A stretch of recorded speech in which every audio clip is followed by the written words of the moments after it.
एक दिन गौरी हर सौ कहलनी भोरे भोरे जुनी पीबू भांग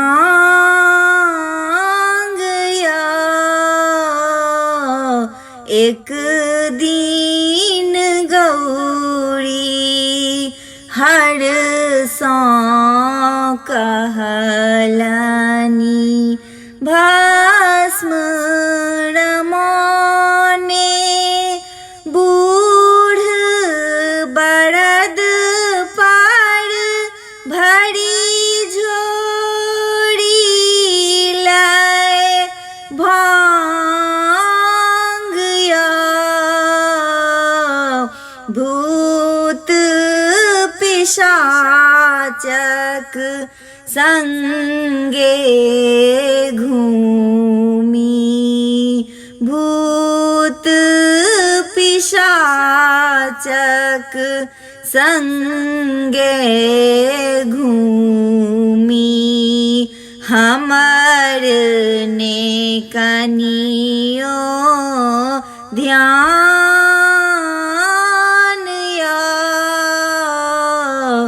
एक दिन गौरी हर सौ कहलनी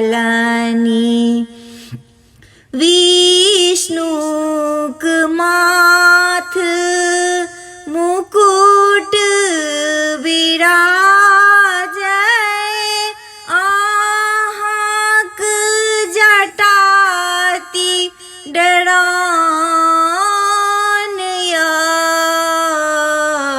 गर मुंड माल मुँह बावी हसैया, गर मुंड माल मुँह बावी हसैया। नाग छोड़े फुफकारिया।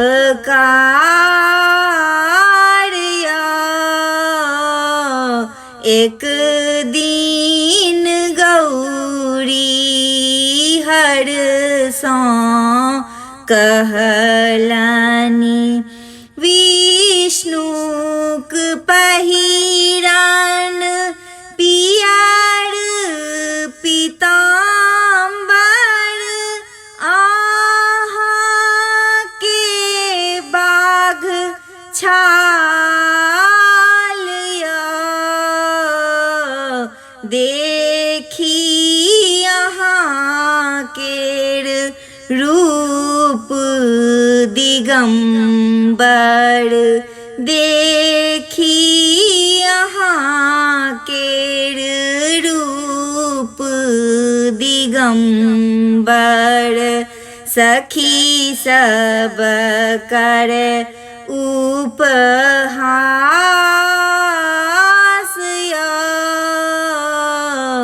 एक दिन गौरी हर सौ कहलनी चकोरक जीवन चान बिना जनु भ्रमर तीमी पराग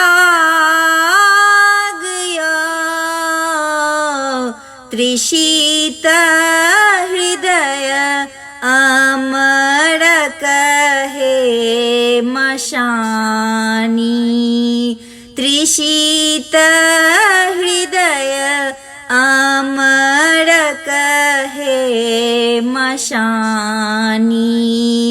चरण शरण दीवास या। एक दिन गौरी हर सौ कहलनी भोरे भोरे जुनी पीबू भांग या।